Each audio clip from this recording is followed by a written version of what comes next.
Hello, beautiful. How are you? So today, I really wanted to do this live to talk about the mindset shifts that I had to do in my business and in my entire life so that I could create a business that nourishes my soul. So let me know if you're here live, welcome. If you're watching the replay, type replay in the comments so I can know. And if you have any comments or questions, to share them. And if you're here live, please, show up, engage, and let's have some energy in the room, okay?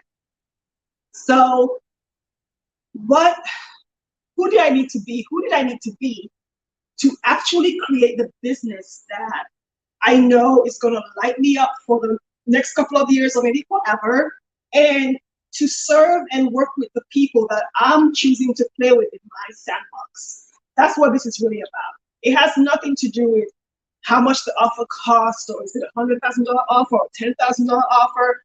No, it's really about you creating the impact and choosing the freedom to go after what you want. And me choosing the freedom to create something that I had never created before, to do what I'd never done before, and to be the woman that I had never really been before, but was choosing to be because I wanted to move to my next level. And the reason why I'm doing this live really is not just to share the mindset shifts, because that's great, but it really is to allow my soul to express herself. Because when I express myself, someone who is in the shoes that I was in 2 years or 5 years ago gives herself permission to go do, be, and create the thing that she wants in her life. Because every time we get out of our way, our soul expresses itself, and somebody else's soul recognizes itself in us and goes to be, to create the thing that God has put in their hearts. And that's really the purpose for this video today. So I hope that if you're here, you get to share your experiences too, and we get to learn from each other and co-create something that's more powerful than either one of us can do now. Right.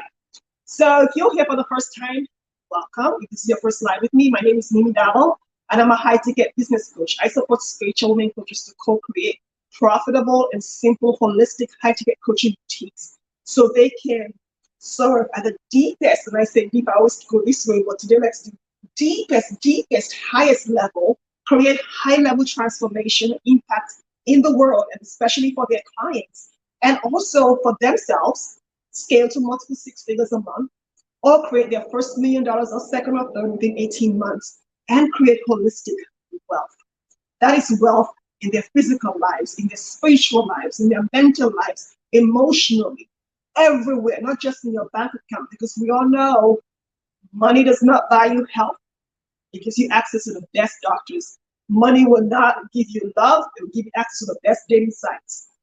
And money will not give you a home, but it will let you buy a big house. So again, it's all about holistic wealth and how we can create choices and opportunities that support us to nourish our souls and create businesses that nourish multiple lives across the globe.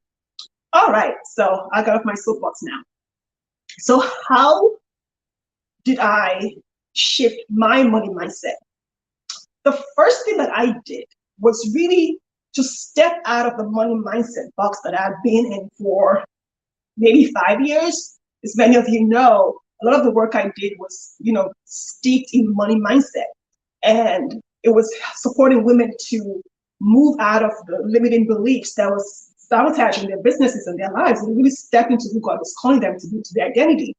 So for me to do that, I had to think about my business, my life, and the desires that I wanted in a holistic way. So I shifted from thinking I had to fix my money mindset, something's broken, some limiting belief is that I need to kick and shift to the curb, to how do I create holistic wealth in my life? The quality of life that I get to step into that allows everyone around me, my clients and those I'm here to impact, to light up their life and not just mine. And that I had to find a holistic way to do that. So the first thing I did was to be really clear and intentional. To really be intentional about what I wanted, about the experience that I was seeking, Before I've always said, oh, I want to create this. I want to create $1 million. I want a 7-figure business. I want a 6-figure business. And I don't want to go 100 miles a minute. I live a very quiet, slow life, and I love it.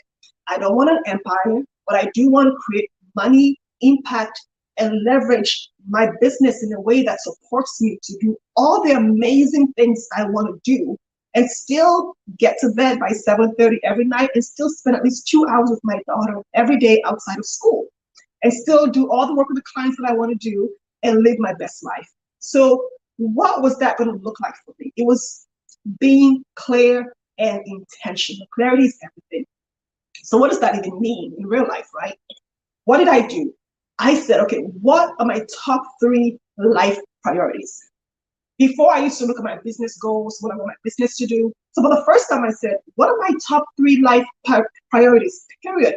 That if I was going to die tomorrow, I would know these are my top 3 priorities, and I am so glad I spent time creating those with God. And so I looked at my top 3 life priorities, and then I said, okay, how can I wrap my business goals around this and my lifestyle? And so I did that.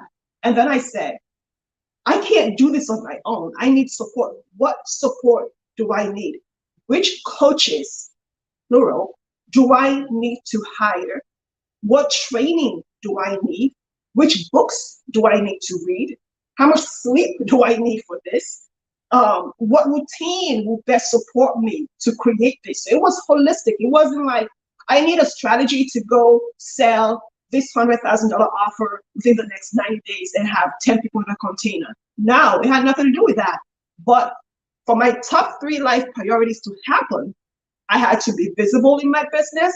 I had to sell. I had to create an offer that was magical enough for people to want to pay $100,000 for it. I had to do all of those strategy systems and all those things we didn't have business, but everything fell under the umbrella of my top 3 life priorities, okay?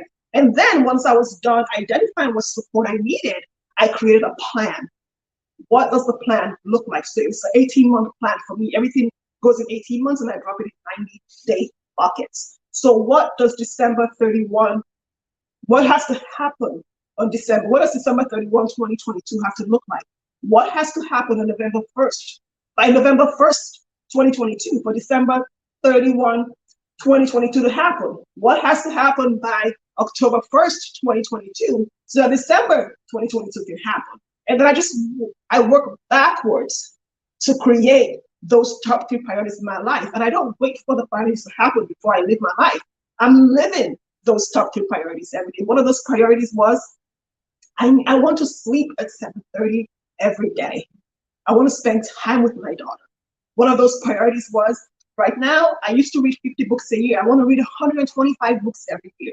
So what has to happen? How many women do I have to work with? How much do I have to charge? How physically fit and healthy do I have to be? What do I want to feel like every day? What do I want to experience every day in my business? How do I want my impact to go? So basically it was clarity and intentionality. Those were the 2 things that I did. First, shift. Come away from goals. I came away from beliefs. I came away from what I have to do, from strategy, from systems, and just focus on my top 3 priorities in life, because life satisfaction is my number 1 goal until I die. That's it. And the second thing I had to do was I had to believe for it. So I had to demonstrate my faith in God in my business. I always say, well, I walk by faith and not by sight. Yeah, but how am I really doing that in this business where what is beautiful physical life, is beautiful spiritual life, is beautiful financial life, is beautiful emotional, mental stability in my life? How am I really creating that as a single mom, as a single parent, living here, working, running my businesses? How am I really juggling that and creating that in my life? How am I demonstrating my faith in God in my business? How am I believing that what I want is going to happen? How am I preparing myself for it? Which is something I've never done before. I always say I want this, but I don't prepare myself for the thing that I say I want, except motherhood was the only thing I prepared myself for. So how do I demonstrate my faith by investing in coaching, by investing in training. The same thing I've done all my life, by investing in education, by investing in the systems, in the automation, in the things that are going to support me to get it. Because when I invest in it, it's because I believe it's going to happen. I have never had a plan B in my life. It's always plan A. I don't intend to create a plan B anytime in my life. So I have to believe in God for the thing to happen. And I'll tell you a quick story. Something my Sunday school teacher taught me probably like 30 years ago. And it was about the girl with the umbrella.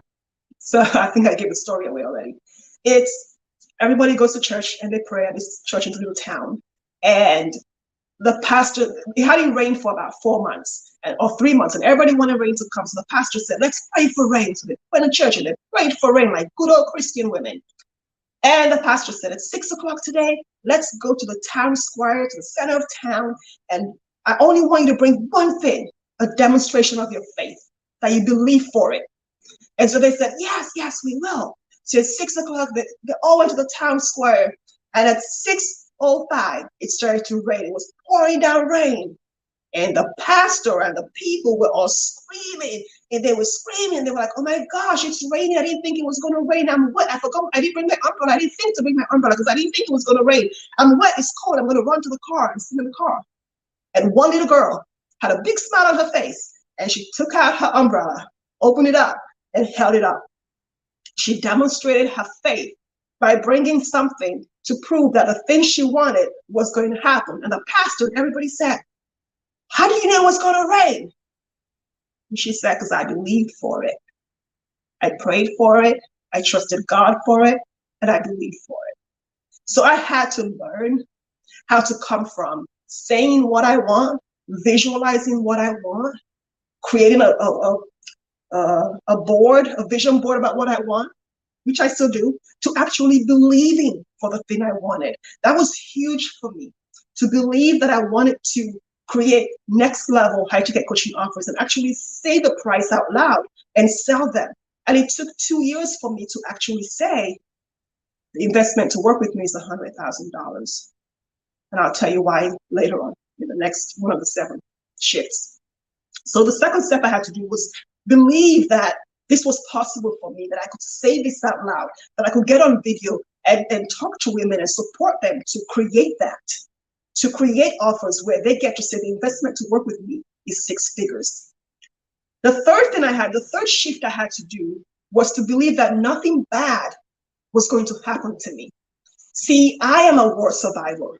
So when you have been through a war and you've seen your loved ones die and you've seen good things happen to you, and at the same time, really bad things happen, and you've lost family, you've lost friends, and you've lost dreams that you've had to mourn for because it was taken away from you in a very vicious and violent way. You've known what death can do. When something good happens to you, you immediately think the other shoe is going to drop, or you think, okay, this is too good to be true. Something's going to happen. Bad things coming through. It's just happen now so I can get over it. That's how I used to be. Even though I walk by faith and not by sight, I said. So I had to trust in God. And my pastor, he shared a scripture with me, and I'm going to just paraphrase it. It says that God will support you to create your wealth, and he will add no sorrow to it.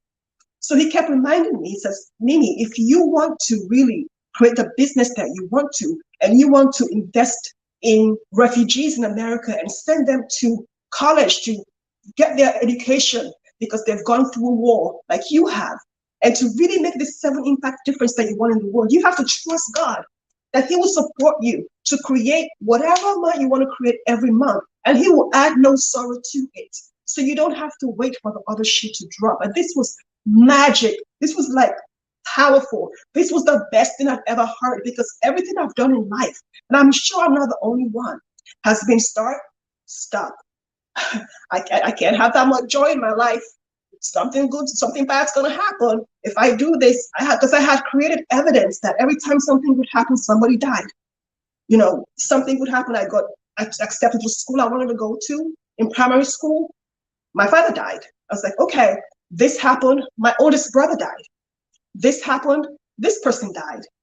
I decided that I wanted to start my business. My mentor dies. And I said, oh my God, somebody is going to die. I can't take this much joy in my life. So I can only be happy up to 75% because at 80%, the meter drops and bad things happen. And so I had to really trust God that He will support me, that nothing bad will happen to me when I'm doing the work that He has called me to do in the world. And that is different from any other mindset work I've done, which was, all right, I have this limiting belief, let me shift it so it goes. Because once I became clear and was intentional, and I believed for it, and then I trusted God, the limiting beliefs were like, psh, psh, psh, kick to the curb. They're not gone forever, because every now and then that little voice comes and says, this is too good to be true. It's way too good. What bad thing's going to happen? I mean, and even with a trusting God situation, most of you who know me and have worked with me, and those of you who are in my personal life know that I go to sleep at 7:30 every night, and on the weekends I don't turn my phone on. If I do, it's because there's a family commitment that I've made, or my daughter is with her father, and I want to keep the phone on in case she wants to talk to me. That's it. Otherwise, I don't use my phone, and I'm also not on social media. So one of the things that kept happening the first week, I said, you know what? That was 3 years ago. I'm going to stop using my phone after 6 o'clock at night, and I'm going to go to bed at 7:30. The first thought was, what if somebody dies and they need to get to you and tell you? And sure enough, that second week, I started doing it. My sister died, and one of my best friends died at night. And I got up in the morning, and I turned my phone on and said, because my family is so sweet, this person is dead, but I guess you're sleeping, so you're not going to get this until tomorrow. And then my former coworker texted me and said, our best friend had passed away that night. She, it's 10 p.m. Let's call her X. X is dead, but I'm sure you're sleeping. But when you wake up, you get this. And I thought, and I said, God, you see? And I said, no, stop. This has nothing to do with me. They were sick. They had cancer, and they died. They would have died whether my phone was on or not. I'm trusting in God. And I kept my phone off, and I've kept it off because I said, He will add no sorrow to my wealth. That's all I know, and I'm believing for it. So that was the third shift I needed to make, which is nothing bad will happen. Let me know in the comments below, if you'll hear live or the replay, like what shifts you've had to make in your business to go to your next level. Do any of this sound like something that you had to deal with? Have you ever thought something bad will happen if I make a lot of money? Or maybe I'll get sick, or I can't have money, health, and love at the same time. I had one aunt who would always say, be careful, you can't get it all. If you have money, you're going to get cancer. If you don't get cancer, your man will probably leave you. And I thought, oh crap, I've had that. I've had my cancer scare at 15. My husband has already left me. Crap. And I said, I'm going to chuck it all in and just trust God that I can have it all this time around. Because then I didn't have the faith I claimed to have. It was fake faith, as my coach calls it. So that was my third thing, was trusting, just believing God. And the fourth thing was to create the environment that I want. You see, we cannot grow past the environment that we're in. And if it's one of those environments that's small enough, we're going to stay small. For me, my environment has always been no negativity. I have never watched the news. I don't plan to. I don't intend to. Not that the news is negative, but I'll let you think about that. Is it negative or not? I don't watch the news. I manage my sleep time. I have a set time to go to bed at night because that's what I choose for myself. And I wake up at 4 in the morning and I have my morning routine. By 2 hours, I spend time with Jesus, and then I spend time on my physical well-being so I can look and feel good naked in a way that makes me happy and lights me up to be on camera or anywhere else in my business. That's why I do that. It adds to the bottom line on the profit margin in my business.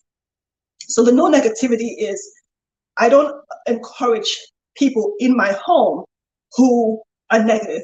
I don't. It's not that I'm like high vibe, positive all the time. I'm not. But I'm also a person who trusts God. And anything that goes against my faith in God, knowing for what I'm believing for, so if you come in there and say, there's no way you can do that, that's impossible, get out. I don't care if you're my mother, get out. Like, we don't do that. If I'm going to walk by faith and not by sight, then I actually have to do that. I actually have to demonstrate my umbrella. I have to hold my umbrella. I can't say, well, maybe it can, maybe it should. I don't do that. Okay. I'm always like, it's going to happen, and that's why. And that's probably one of the reasons why I don't really do testimonials. Because when people come to me or when I go to people, I don't care what Betty Boop and Danielle and Shitty Shay have done or Shitty Shay have done. I don't care because I have no plan B, and I'm intending to create the experience I want to seek. So if I want to be an attorney, I'm going to go be an attorney. If I want to be an accountant, I'm going to go be an accountant. If I want to be a coach, I'm going to be a coach. If I want to make this much money, I'm going to make this much money. I don't care who else has done it because we don't have the same objective or intentions or faith. So it doesn't matter to me. And when I do it, don't be surprised. Why do you say, oh my God, I can't believe you made that much in the month? Isn't that what I said I was going to do? So while I celebrate clients who create the thing they do and all of that, I think the negative environment adds to the shock value, the like, oh my God, you did it. Of course you did it. Did you believe you were going to do it? Why did you come to me if you didn't think you'd create that? So now I celebrate the fact that you did it, but I didn't expect you not to. So I'll be shocked if you don't create the result you say you're going to create. And I don't give myself a plan B and create an environment that stimulates me creating the thing I want, no matter what. So I create an environment for myself where it is impossible for me not to do it, or where I cannot not get the result I say I'm going to create. And yet, does that mean that I have to create strict boundaries? Oh, I do. I do. There's some people that I just don't allow into my environment because I'm not going to be brought down because you have negative energy today. It's not going to happen. There are enough bad things going on in the world that you don't have to bring them into your space, especially your creative space. As an artist, as a creator, as a co-creator with God, as a mother, there's certain things that I would not tolerate in my space because they're going to affect the outcome that I create, and they're going to affect how I think about creating the thing I want. So I had to clear negativity before. I was scared to say no. So to actually create an offer that I love, whether it's $100,000 offer, $1 million offer, $20,000 offer, or even a $5,000 offer, to create a magical offer I want, I had to actually be unapologetic about who I say yes to, what I say yes to, what I allow into my environment, what I put into my body, who I allow to come into my body, whatever, none of that stuff. I was like, no. So if I'm going to be this, that, whatever, I had to pick and choose who I work with, who I don't work with, who I talk to, who I don't talk to, what I tolerate, what I say yes to, what I say no to, and things like that. Because my daughter is watching me and I want her to learn how to say no in her life. Okay?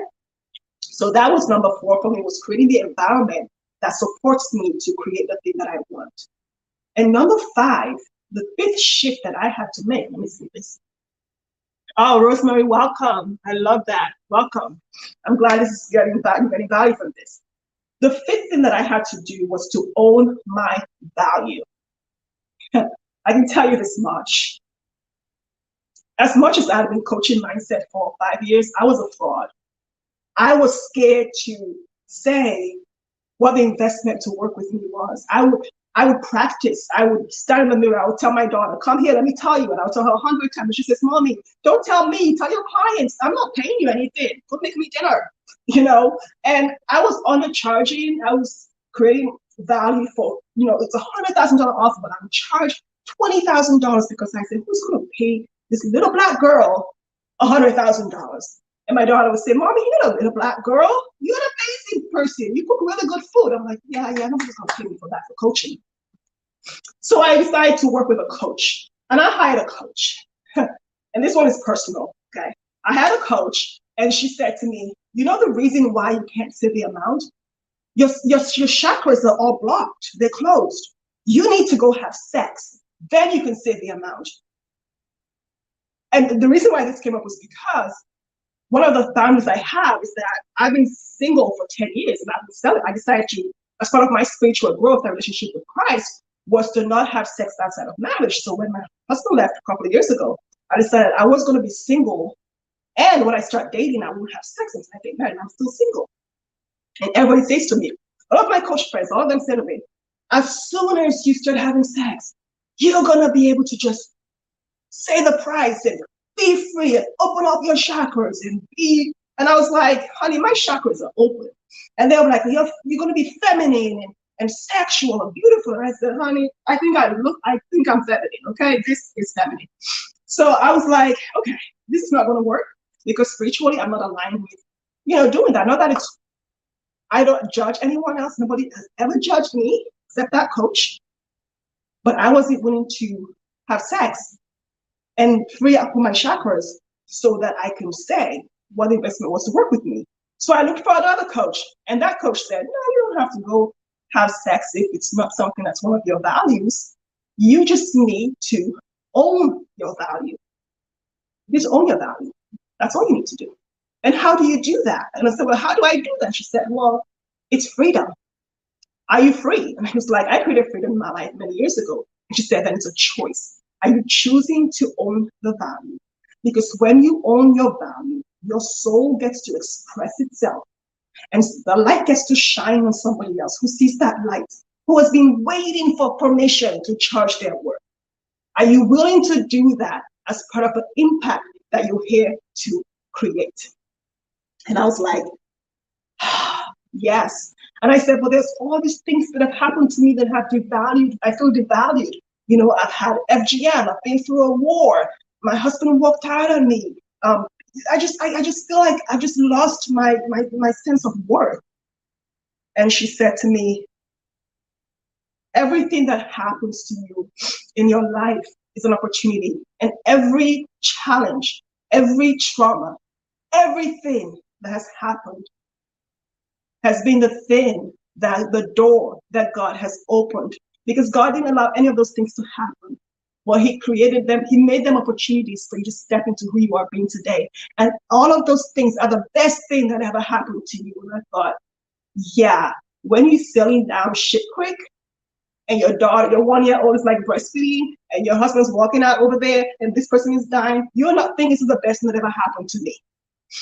But I had to shift my mindset around that and look at the opportunities in front of me and say, oh my gosh, everything that has happened in her life has been evidence of God's hand moving to where I need to be.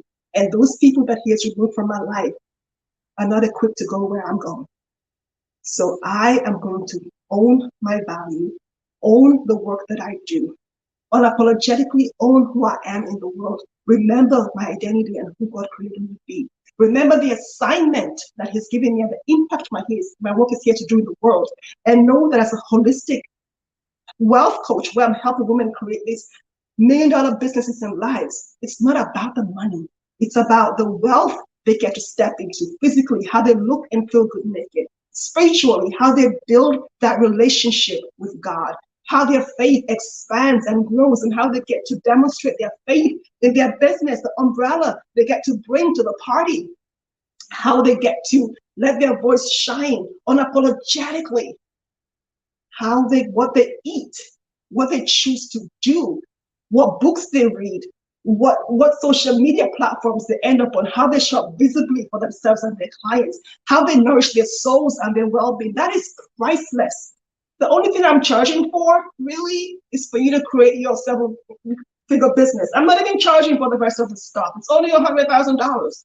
So I was like, yes, the work I do is transformational, and charging the investment to work with me, the value of my work, is spiritual, because I pay tithes. So every time I devalue my work, I am cheating God of his tithe, because he gets 10% of that, and I just cheated him. Whatever it was that I thought I wasn't worth, because I'm too scared of what people are going to think. It's spiritual, it's transformational, because this is the first part for the client to transform their lives and say yes to themselves for the thing that they've wanted to create all their lives. For the first time, they get to see that reflected in me, and they get to say yes to themselves, and they get to believe that they can create the thing, because I said they cannot not do it, because I believe in their vision. So yes, it's $100,000 to work with. Pass the salt, pass the bacon, pass the water. The same way I say pass the bacon to my daughter, the same way I say pass the salt is the same way I say it's $100,000 to work with me. And that investment is going to go up in September. It is the reality. So it's transformational, okay? How bad do you want it? So that was number 5, was charging the value to work with. because it's a drop in the bucket for what you get. And number 6, this one was tough for me. It was really tough because my spirit was broken.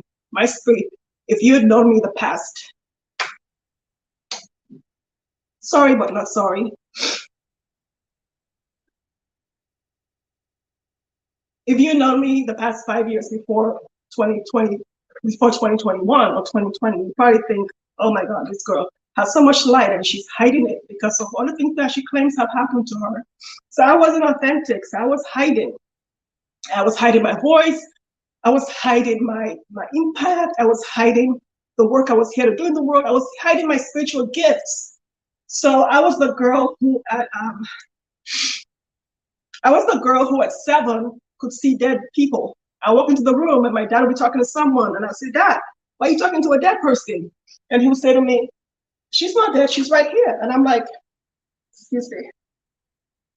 No, Dad, she's dead. And in an hour or two, we're gonna call him. The person went home and died in a plane crash and did something. My dad's like, oh God, what kind of, my grandmother's like, what kind of child is this? So my dad's Muslim, my mom's Christian. So I'm scared to go to my mom because I'm like, oh God, she's gonna hit me with the Bible rod, even though I was Christian. And I'm going to my dad because he's Muslim, but he loves Jesus and he is full of love and light. And he's not going to judge me for my gifts. And he's going to help me to process what's happening to me. And then 2 years later, my daddy dies. So I'm like, oh crap, I'm stuck with mommy who's going to tell me to go read Psalm 51 and ask for forgiveness for dreaming about that people dying. I can't do this. And so eventually, I was probably 42 when I worked with a spiritual coach to process those gifts and those emotions and to figure out that this is all part of the cachet of love that God has given to me. And all these spiritual gifts where I see light and I see energy and I can process this energy and emotion before they even know it's happening, were not bad. So all the gifts that I had repressed, that I had shamed, that I had judged, that I had buried with my father, all the gifts that I had said were going to ruin my life. What the heck? I'm a lawyer, I'm an accountant, I deal with evidence and facts. What do you mean gifts? All those gifts had to come back out and I had to embrace them and love them and kiss the shame goodbye, kiss the judgment goodbye, and show up in those gifts and help my clients. Yeah, when I'm talking about my work, I always say I'm going to support you to create a $100,000 offer or higher, and I'm going to support you to niche down, to position, to market, to sell, and do all of the funny things. And I usually don't say, and I'm going to, help you do all the energy work and all the things that we do together. I'm going to help you look and feel great naked when I do say that. But it was the authenticity. It was actually being who God created me to be, stepping into my identity and my assignment fully, completely, without hiding all the things that you don't want people to know about you because you're like, oh shoot, that's so shameful, that's so whatever, your debt, you're this, you're that. Well, the debt that I had is because I had to put people through college when I was in my 20s. It wasn't because I went shopping all day. So I was proud of my debt because when those people walked across the stage in college and they took their degrees and they said, without you, we wouldn't have done this. I was like, thank God for my debt. Thank God for my debt. So I had to learn how to be authentic. I had to learn how to show up for my people so that they show up for themselves. I had to learn how to beat my sugar addiction. So I had a sugar addiction for 40 years, which messed up my teeth. And I'm in the process of working on that. And I said, I can't go on camera because my teeth are screwed up. I have a sugar addiction. It was causing me to fall asleep on sales calls and coaching calls. I lost clients because of that. So I had to let that addiction go and quit sugar and just take care of myself. And I was like, I can't go on video until I've done oral surgery and all the stuff. And my coach was like, no, that's not authentic. You don't have to be perfect. And I was like, well, I don't wear makeup. And I sometimes it's not coming out when I'm crying. I get tears running down. And she's like, well, that's perfect. You don't wear makeup, so you have nothing to wipe off. Just keep talking, you're fine. And so I showed up. And then people started to tell me, the fact that you showed up without makeup and looking like the way you do, no offense, has empowered me to go on video and do my videos because I know she can do it, heck, I can do it. And I'm like, yes, go be you. So the spiritual shift I had to make, the money mindset shift, was to be authentic and show up as me. That be real. And the number 7, the last one was, and it's not the last, I'm talking about 7, there are like 25 shifts I had to make. But number 7 was have fun. The only reason why I do the work I do, whether it's my fashion business, is to have fun. It's to have fun. You know, in my coaching business, it's to have fun. It's to spend quality time with my children. It's to read 125 books a year and to be in a rock band. So, you know, recently, well, for the past 5 years, I've been trying to learn the guitar, but I suck. I know we're not supposed to say that. We're supposed to say, I am a great guitar player. I suck. So last week I hired a different guitar coach, and now I'm learning how to play the guitar. And he told me that in the next 5 months, if I can learn this one thing we're working on, I can play his band. I'm excited. So I want to do all these things and have so much fun with my life. So I want a business that I can wrap around it. But I've been scared to say I want to have fun in my life because I thought, you know, my whole life as an attorney, as an accountant, I've always been fired for not being serious. I've never been the girl who is serious. You don't take Mimi seriously. She doesn't wear a suit. Half the time her boobs are hanging out, like her arms are hanging out. You don't even, how can you take her seriously? So I've always had fun. So I'm like, you know what? It is what it is. I'm going to have fun in my business. I'm going to create my own rules and live by my own rules. I'm going to wake up when I want to, go to sleep when I want to, eat what I want to, do what I want to with my kid, and have the time of my life. And so that's what I'm doing. That's a rule that I have never given myself because I felt like I had to deserve it. I could only have fun when I paid off all my debt. I could only have fun if my house wasn't in foreclosure. I could only have fun if I had made enough money to not accept child support from my ex-husband. I would only have fun if my daughter was at a point where she doesn't miss mommy and daddy. They wish mommy and daddy were together again. I didn't have to do that guilt. I would only have fun if I made this much money in my business, or had that much money. I only have fun if this, if that, if that. And I thought, no, I'm having fun now.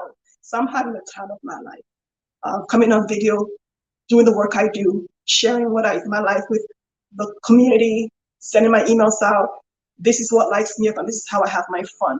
And so those are my 7 shifts that I had to make. I don't remember what 7 shifts I talked about, honestly. So if you want to watch the video again to find out, but I can tell you one thing, that you need to be clear, and the opportunities that are in front of you right now, the things that you want, say yes to them, because if you don't, you have to ask yourself whether you truly want them. The things that you want, choose to create them, because what you want impacts other souls of other millions of other women, because when they see you say yes to you, they get to say yes to them, and everybody else gets to enjoy and have a life just because you chose to create the thing that you want, regardless of how much it cost. Okay, regardless of how much it costs. So I hope this has been helpful. I hope that you've learned something from it, or you're able to look at your own life and say, oh, I can share this other thing with Mimi, because we're all here to learn and impact each other. So leave a comment below. Let me know if you're here live. Leave a comment. If you're in the replay, leave a comment. I want to read them. And like, subscribe, come back for more. Let me know what you want more of, what you don't want anything of, or any part of. And I don't even know what I've said today. I'm probably going to have vulnerability hangover. I don't know. But the bottom line is, there is a $100,000 coaching offer playbook for you to download. It's free. And the beauty about it is that you can have a $5,000 offer or $10,000 offer, or that earn value, or $15,000 offer, whatever the offer is, you can have it and use that playbook to create it. Okay?